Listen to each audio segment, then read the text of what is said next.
Magandang araw mga kaparehas. Narito po tayo sa Barangay Palapala, San Ildefonso, Bulacan, na kung saan makapanayin po natin ang butihing lingkod punong barangay. Naglilingkod, nagsiservisyo, nagmamalasakit, gumagawa at gagawa pa ng maraming kabutihan. Dito po sa Barangay Palapala, San Ildefonso, Bulacan, na si ginagalang punong barangay, Kapitan Ronilio Pajardo. Kap, kumusta na po ba kayo? Ay, okay naman po. At magandang umaga po sa inyo. Okay. Kap, maitanong ko lang po, kumusta na po ba sa ngayon ang ating barangay? Ay, ang ating barangay, ang aming barangay, siyempre, maganda po ngayon at talagang yung mga aking mga kasamahan sa sanggunian ay talagang walang sinasayang na oras at araw para sa paglilingkod sa aming mga kabarangay. Okay. Kap, regarding for the 100 days, sa ilang buwan nating pagsiservisyo sa ating barangay Palapala, ano na po ba ang ating mga accomplishment o good accomplishment sa ating barangay sa ngayon?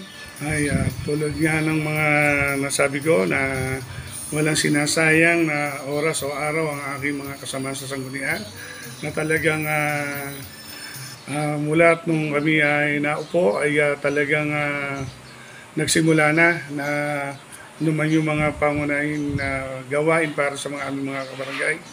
Tulad ng mga paglilinis, mga clean-up drive at yung mga simentohin sa mga pathway at mga daang kailangan tambakan ay talagang tinatambakan at lalo-lalo na yung mga senior na yung sinagot ng aming nang walang budget pero ginawa ng pamamaraan ng aming mga sanggunian para yung kanilang butaw ay hindi na nila sagutin yung para sa senior na federation. Yun ang mga tulad ng mga ambulansya, wala silang inintindi ngayon na babayaran para sa pagsakay nila, talagang libre. At pati yung mga hakot basura, kita nyo naman, kitang ginawa talaga. Okay. Katulad na sa peace and order, siyempre nga, yun ang tinututukan natin ng peace and order, ay isa yan. Dahil nga yung mga karatig barangay ay mayroong mga naloloban, ay talagang kinausap ko ang aking committee ng peace and order na si Lucial Domingo Evangelista at makipag-usap kay Hepe para yung 4 na grupo ay gawin 2 grupo na lang para makapag-ronda, walang lubay na ronda 24/7 para masigurado or na yung ang masigurado ang kaligtasan ng mga kabarangay namin at yung mga gumagawa ng hindi maganda ay nakita naman namin na effective at talagang nailang at hindi na kami dinadapuan o pinapasyalan ng mga gumagawa ng hindi maganda. Okay. Pero may tanong ko lang po, dito po sa ating barangay Palapala, ano po ba ang ating mga pinapangarap o bigyan pang priority dito sa ating barangay sa ngayon? Ay, siyempre, yung aming mga barangay road ay mapasimento. At sa aking namang nakikita ng itong taon nito or hanggang 2025 ay sa aking nakikita ay mukhang masisimento naman lahat.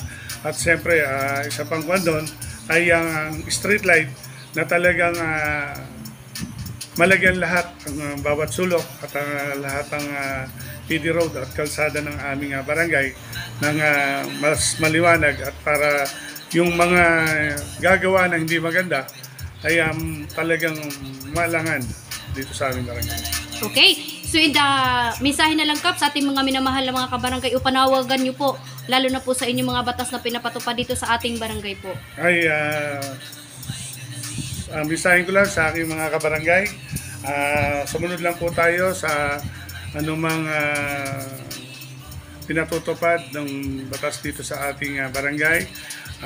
Lalo na ngayon, nalalapit na yung curfew, maglalagay na tayo, saka yung mga tambutsong na maiingay ay ipatutupad na, talagang tututukan na ng ating sanggunian at lalo na po sa ating mga basura na talagang pinagtutuunan natin ng pansin yan, talagang kahit kinukulang tayo dahil ang basura talaga ay isang malaking problema para sa atin ayusin lang po natin ang paglalagay ng mga basura. I-segregate na po natin ang ating mga basura. At ang hakot naman ng basura ay tuwing Sunday and Thursday. Kaya sa aking mga kabarangay, sundin lang po natin ang anumang batas ang pinatutupad ng ating barangay. Okay, mensahe niyo naman din po, Kap, sa ating mga barangay kawani o barangay worker, lalo po sa ating mga kagawad ng siservisyo sa ating barangay Palapala. Ay, siyempre, ito na yung pagkakataon para sa aking mga kasamahan. Lalo na sa aking mga sanggunian, kasama sa sanggunian barangay, na talagang wala sila rin sinasayang. At masasabi ko na lahat sa amin ay talagang nagkakaisa at masasabi ko na hindi sayang ang inyong naging boto sa aking mga kasama sa sanggunian dahil talagang bagamat hindi nila komite ay talagang nakikita ko nagtutulong-tulong para mapadali at mapabilis ang aming trabaho at tungkulin sa aming mga kabarangay. At lalo na sa mga volunteers at ako saludo sa inyo dahil sa inyong ginagawa sakripisyo at sipag at paglilingkod sa ating mga kabarangay dahil alam ko kayo ang una at kayo ang talagang nagpapatupad, gumagawa at talagang kayo nakakadaupang palad ng ating mga kabarangay. Kayo ang nakakausap. Talagang natutuwa ako sa inyo, saludo ako sa inyo dahil talagang ginagampanan nyo yung tungkulin at hindi nyo, wala rin kayong oras na sinasayang para sa mga kabarangay natin. Maraming salamat sa aking mga volunteers, lalo na sa aking mga barangay police na talagang gabi-gabi ay talagang ginagampanin nila ang kanilang pag-duty at talagang ang kanilang pagronda para masigurado ang kapayapaan dito sa aming barangay ng Palapala. Yun lang po.